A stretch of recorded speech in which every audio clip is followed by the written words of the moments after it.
Salam jumpa dengan Stephen di sini.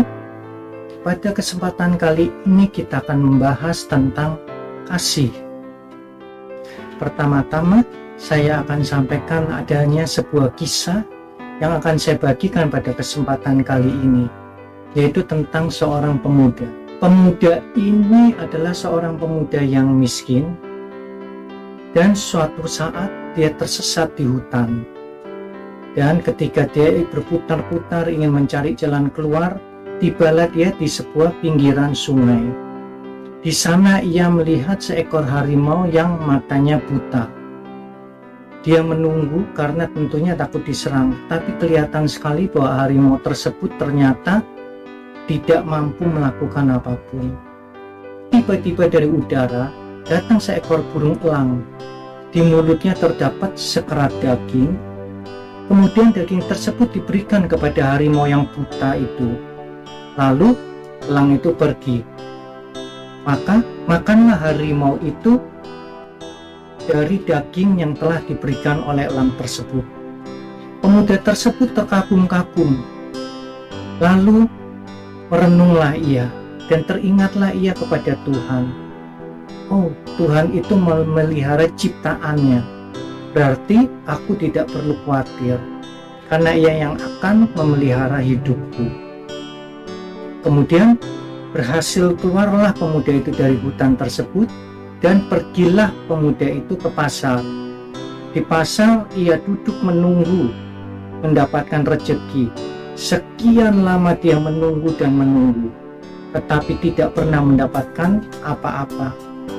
Tentunya ia sangat kecewa, terutama kepada Tuhan. Jadi dia mulai menanyakan kepada dirinya, kenapa kok Tuhan tidak peduli terhadap hidupku? Oke, sekarang mari kita lihat pada 1 Yohanes 4 ayat yang ke-7 sampai 8. Saudara-saudaraku yang kekasih, marilah kita saling mengasihi, sebab kasih itu berasal dari Allah. Dan setiap orang yang mengasihi lahir dari Allah dan mengenal Allah. Barang siapa tidak mengasihi, dia tidak mengenal Allah. Sebab Allah adalah kasih. Kita sudah melihat di ayat tersebut ditekankan kata kasih. Apakah kasih itu? Dalam bahasa Inggris, love untuk kata kasih ini. Dan dalam bahasa Indonesia kerap kali diterjemahkan dengan kata cinta. Kamus Besar Bahasa Indonesia menyatakan pertama itu suka sekali atau sayang benar. Itu untuk definisi cinta. Yang kedua, kasih sekali atau terpikat. Yang ketiga, ingin sekali, berharap sekali, rindu. Yang keempat, susah hati, khawatir, risau. Bagaimana dengan kata terima kasih? Bisakah kita mengganti kata terima kasih menjadi terima cinta? Kalau definisi cinta itu sama dengan kasih, tentunya menjadi tidak umum. Sekarang kita lihat lagi, kapan kita mengucapkan terima kasih? Tentunya pada saat menerima sesuatu. Oke, sekarang kita lihat arti kata kasih di dalam contoh kehidupan sehari-hari. Ketika dua anak kecil berebut sesuatu, biasanya apa yang diucapkan? Sudahlah, kasih itu ke adikmu. Oke, contoh yang kedua. Ketika minta tolong orang lain menyampaikan sesuatu, titipan barang, apa yang orang ucapkan? Tolong kasihkan ini ke dia. Jadi kalau kita bisa simpulkan, kasih itu artinya beri, betul ya, sama dengan memberi. Tidak heran ketika menerima sesuatu orang akan berkatanya terima kasih atau terima pemberiannya atau terima pemberian. Itulah definisi dari kasih. Oke, sekarang mengenai menerima dan memberi. Bagaimana rasanya ketika menerima sesuatu? Tentunya orang akan merasa senang, bahagia, dan gembira. Dan bagaimana rasanya ketika memberi sesuatu? Kisah Para Rasul 20 ayatnya yang ke-35.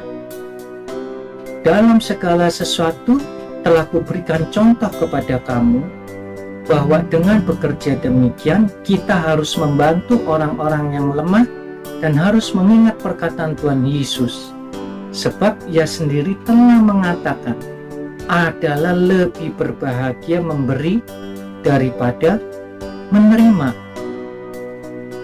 Oke, jadi untuk lebih memahaminya, mari kita kembali ke 1 Yohanes 4 ayat yang ke-7 sampai ke-8 tadi.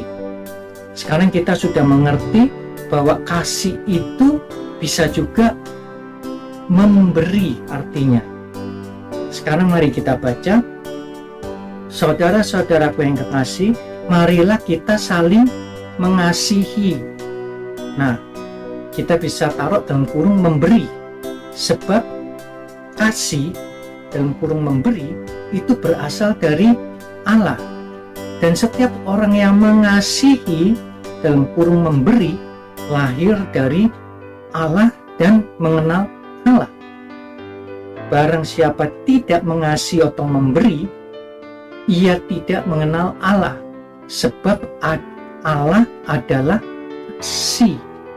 Nah, jadi Allah itu adalah kasih, pemberi, karena Dia suka memberi kepada manusia tentunya ya.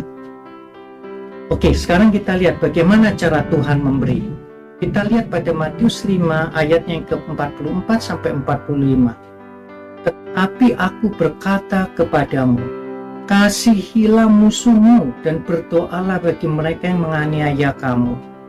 Karena dengan demikianlah kamu menjadi anak-anak Bapamu yang di sorga, yang menerbitkan matahari bagi orang yang jahat dan orang yang baik, dan menurunkan hujan bagi orang yang benar dan orang yang tidak benar.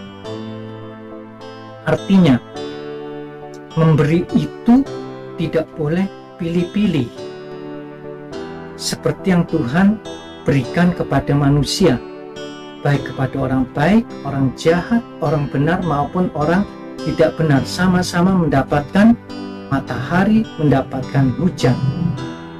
Oke, sekarang kita pernah mendengar tentunya istilah memberilah dengan bijaksana, karena khawatir pemberian tersebut akan disalahgunakan. Sekarang kita kalau tengok ayat tadi, apakah Tuhan memberi dengan secara bijaksana alias pilih-pilih? Oke, jadi kita mengetahui bahwa Tuhan memberi tidak memilih-pilih. Artinya semua orang diberikan hal yang sama. Sekarang bagaimana seharusnya dengan manusia? Kita lihat pada Yohanes 15 ayat yang ke-1 sampai 2. Akulah pokok anggur yang benar dan Bapakkulah pengusahanya. Setiap ranting padaku yang tidak berbuah dipotongnya, dan setiap ranting yang berbuah dibersihkannya, supaya ia lebih banyak berbuah. Nah, yang perlu kita renungkan, apakah pohon bisa memilih-milih siapa saja yang boleh mengambil buahnya? Tentu saja kita tahu jawabannya, sebab semua orang dapat mengambil buah dari pohon itu, baik dia orang jahat, orang baik, orang benar, atau orang yang tidak benar. Oke, jadi bagaimana sebaiknya cara manusia itu memberi? Mereka yang pernah mengikuti acara bakti sosial pasti memahami. Jadi kita memberilah seperti di acara bakti sosial. Atau mungkin saya yang tidak tahu, apakah di acara bakti sosial orang-orang yang akan diberi sudah melewati pemeriksaan latar belakangnya terlebih dahulu? Kita kembali kepada kisah tentang pemuda yang tadi saya ceritakan di awal. Mungkin bisa saja kita seperti pemuda di kisah tersebut, yaitu selalu menempatkan diri sebagai harimau yang buta.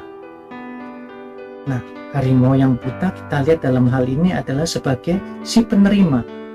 Padahal maksud Tuhan ada kita seharusnya menjadi seperti burung Raja Wali, si pemberi.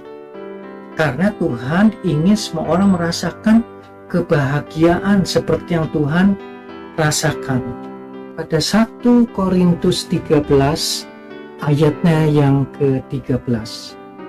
Di sana dikatakan, demikianlah tinggal ketiga hal ini, yaitu iman, pengharapan, dan kasih. Dan yang paling besar di antaranya ialah kasih. Kita lihat di dalam Alkitab versi New King James Version, kata kasih ini diterjemahkan sebagai charity.